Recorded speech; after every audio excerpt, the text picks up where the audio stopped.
नमस्कार मित्रांनो, रामकृष्ण हरी. मानवी जीवनात सत्य, न्याय आणि धर्म यांचा आधार खूप महत्त्वाचा आहे. पण अनेक वेळा आपण चुकीच्या गोष्टींना थेट पाठिंबा देत नाही, तरीही त्यांना विरोधही करत नाही, आणि हाच मोठा दोष ठरतो. संत तुकाराम महाराज आपल्या अभंगातून आपल्याला सांगतात की चुकीला साथ देणारा माणूसही तितकाच दोषी असतो जितका ती चूक करणारा. आजच्या काळातही आपण पाहतो की अनेक लोक अन्याय होताना गप्प राहतात, भीतीपोटी किंवा स्वार्थासाठी. पण अशा गप्प राहण्याने अन्यायाला बळ मिळते आणि समाजात अधर्म वाढतो. या अभंगात तुकाराम महाराजांनी अत्यंत थेट शब्दात सांगितले आहे की जो व्यक्ती चुकीच्या गोष्टीला समर्थन देतो किंवा त्याविरुद्ध उभा राहत नाही, तोही त्या पापात सहभागी ठरतो.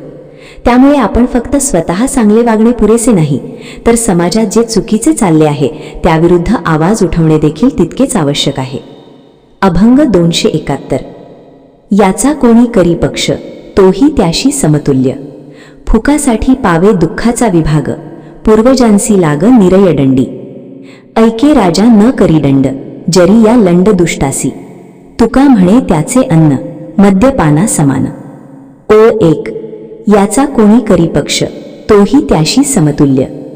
या ओळीत संत तुकाराम महाराज एक अत्यंत थेट आणि कठोर सत्य सांगतात. याचा कोणी करी पक्ष म्हणजे जो कोणी चुकीच्या, अधर्माच्या किंवा अन्यायाच्या बाजूने उभा राहतो, तो स्वतः त्या चुकीचा भाग बनतो.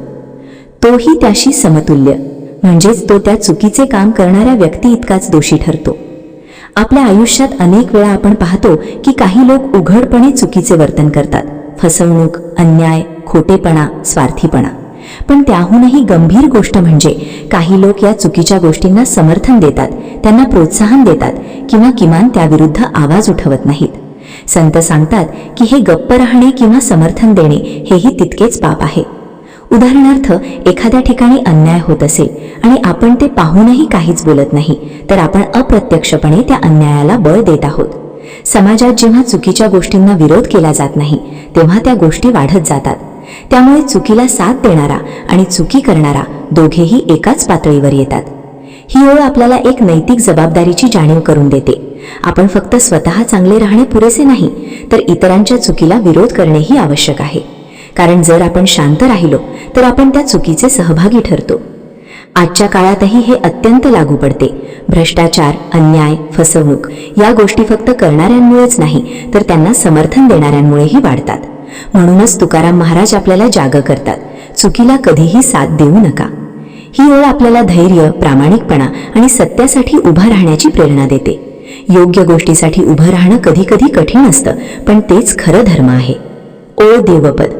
फुकासाठी पावे दुःखाचा विभाग, पूर्वजांसी लाग निरय दंडी. या ओळीत संत तुकाराम महाराज सांगतात की माणूस अनेक वेळा विनाकारण दुःख ओढून घेतो. फुकासाठी पावे दुःखाचा विभाग याचा अर्थ असा की आपण काही चुकीच्या गोष्टींमध्ये, वाईट संगतीत किंवा अधर्माच्या कृतींमध्ये सहभागी होतो आणि त्याचा परिणाम म्हणून आपल्याला दुःख सहन करावं लागतं, तेही विनाकारण. म्हणजेच आपण स्वतःच आपल्या आयुष्यात संकट निर्माण करतो. पूर्वजांसी लाग निरय दंडी या भागात एक अत्यंत खोल अर्थ दडलेला आहे. आपल्या चुकीच्या कृतींचा परिणाम फक्त आपल्यापुरता मर्यादित राहत नाही, तर त्याचा परिणाम आपल्या कुटुंबावर, आपल्या पुढच्या पिढ्यांवर आणि पूर्वजांच्या नावावरही होतो. आपल्या वाईट कर्मांमुळे आपल्याच नव्हे तर आपल्या वंशालाही दुःख भोगावं लागतं. ही ओळ आपल्याला कर्माच्या परिणामांची जाणीव करून देते. आपण जे काही करतो त्याचे परिणाम आपल्याला भोगावेच लागतात. हे निसर्गाचं अटळ सत्य आहे. जर आपण चुकीच्या गोष्टींना साथ दिली, अधर्म केला किंवा चुकीच्या मार्गावर चाललो, तर त्याचं फळ दुःखाच्या रूपात मिळतंच. आजच्या काळातही हे तितकंच लागू आहे. अनेक लोक फक्त इतरांना खुश करण्यासाठी किंवा स्वार्थासाठी चुकीच्या गोष्टींमध्ये सहभागी होतात. सुरुवातीला ते सोपं वाटतं, पण पुढे त्याचे परिणाम फार गंभीर होतात. मानसिक ताण, सामाजिक बदनामी, नात्यांमध्ये ताण, हे सगळं त्या चुकीच्या निर्णयांमुळेच येतं. संतांचा संदेश स्पष्ट आहे, विनाकारण कुठल्याही चुकीच्या गोष्टीत पडू नका. चुकीच्या लोकांपासून दूर राहा आणि योग्य मार्ग निवडा, कारण चुकीचा मार्ग नेहमी दुःखाकडेच नेतो. ही ओळ आपल्याला सावध करते की प्रत्येक कृतीचा परिणाम असतो. म्हणूनच विचारपूर्वक वागणं आणि योग्य निर्णय घेणं अत्यंत आवश्यक आहे. योग्य मार्ग निवडल्यास आपण स्वतःच नव्हे तर आपल्या पुढच्या पिढ्यांनाही सुखाचा वारसा देऊ शकतो. ओळ 2. ऐके राजा न करी दंड, जरी या लंड दुष्टासी. या ओळीत संत तुकाराम महाराजांनी समाजातील न्याय व्यवस्था आणि सत्ताधाऱ्यांच्या जबाबदारीवर अत्यंत थेट भाष्य केलं आहे. ऐके राजा न करी दंड. याचा अर्थ असा की जर राजा म्हणजेच सत्तेत असलेला व्यक्ती दुष्ट आणि अन्यायी लोकांवर योग्य ती कारवाई करत नाही, त्यांना शिक्षा देत नाही, तर तो स्वतःही त्या अन्यायाचा भागीदार ठरतो. जरी या लंड दुष्टासी या शब्दांमधून संतांनी अत्यंत कठोर भाषेत दुष्ट लोकांचा निषेध केला आहे. येथे दुष्ट म्हणजे जे लोक समाजात अन्याय करतात, फसवणूक करतात, इतरांना त्रास देतात आणि चुकीच्या मार्गाने वागतात. अशा लोकांना जर शिक्षा झाली नाही तर त्यांचं धाडस वाढतं आणि समाजात अराजकता निर्माण होते. ही ओळ आपल्याला सांगते की न्याय व्यवस्था मजबूत असणं अत्यंत आवश्यक आहे. जर चुकीच्या लोकांना शिक्षा झाली नाही तर योग्य लोकांचा विश्वास ढासळतो. लोकांना वाटू लागतं की चुकीचं वागलं तरी काहीच होत नाही. त्यामुळे समाजात चुकीच्या गोष्टी वाढतात आणि नैतिक मूल्यांचा ध्वंस होतो. आजच्या काळातही हे अनेकदा आपण पाहतो. जेव्हा सत्ताधारी लोक किंवा जबाबदार व्यक्ती अन्यायाकडे दुर्लक्ष करतात तेव्हा सामान्य माणसाला त्रास सहन करावा लागतो. भ्रष्टाचार, गुन्हेगारी, अन्याय हे सगळं अशाच निष्क्रियतेमुळे वाढतं. संतांचा संदेश खूप स्पष्ट आहे. जो सत्तेत आहे त्याने न्याय राखणं ही त्याची सर्वात मोठी जबाबदारी आहे. चुकीच्या लोकांना शिक्षा देणं हे केवळ अधिकार नाही तर कर्तव्य आहे. अन्यथा तो स्वतःही त्या अन्यायात सहभागी ठरतो. ही ओळ आपल्याला वैयक्तिक आयुष्यातही लागू होते. आपण जर आपल्या आजूबाजूला चुकीच्या गोष्टी पाहूनही शांत राहिलो तर आपणही त्या चुकीचा भाग बनतो. त्यामुळे अन्यायाविरुद्ध आवाज उठवणं आणि योग्य गोष्टींची साथ देणं अत्यंत महत्वाचं आहे. सारांश असा की न्याय न देणारा राजा आणि अन्याय सहन करणारा समाज दोघेही चुकीचे आहेत. योग्य तेव्हा योग्य निर्णय घेणं आणि अन्यायाला थांबवणं हीच खरी धर्माची वाट आहे. ओळ 3.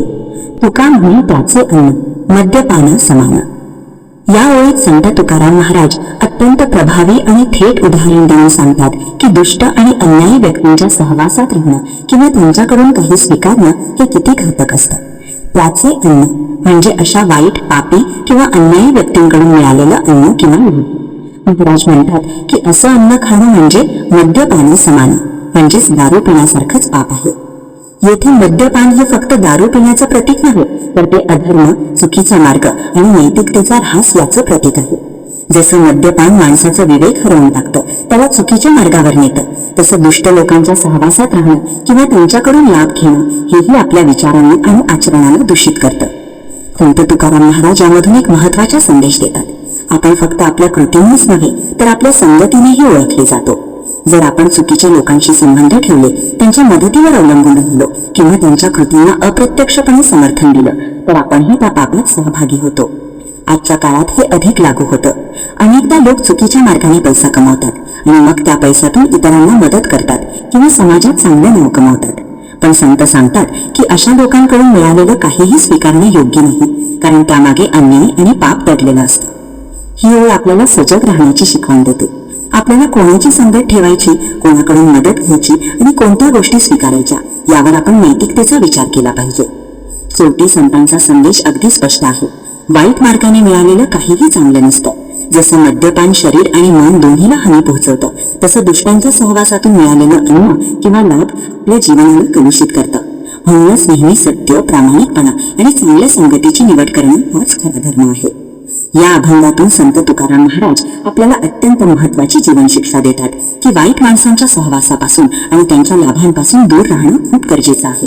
चुकीच्या मार्गाने मिळालेलं अन्न, पैसा किंवा मदत हे बाहेरून कितीही आकर्षक वाटलं तरी ते आपल्या आयुष्यात अशांती आणि दुःख जाणतं. म्हणूनच आपलं जीवन नेहमी प्रामाणिकपणे, सत्य आणि सदाचार यावर आधारलेलं असावं. आपण कोणाची संगत ठेवतो, कोणाकडून मदत घेतो आणि कोणत्या गोष्टी स्वीकारतो यावरच आपल्या जीवनाची दिशा ठरते. चांगल्या लोकांच्या सहवासात राहिलं तर आपले विचारही शुद्ध राहतात, पण वाईट संगती आपल्यालाही चुकीच्या मार्गावर नेते. मित्रांनो, आयुष्यात कधीही चुकीच्या मार्गाने मिळालेलं सुख स्वीकारू नका, कारण ते सुख नसून एक शांतपणे येणारं नसतं. योग्य मार्ग कठीण असू शकतो, पण तोच खरं समाधान देतो. असेच संतांचे विचार आणि जीवन बदलणारी शिकवण ऐकण्यासाठी आपल्या ज्ञानाचे शिबिर या चॅनलला नक्की सबस्क्राईब करा.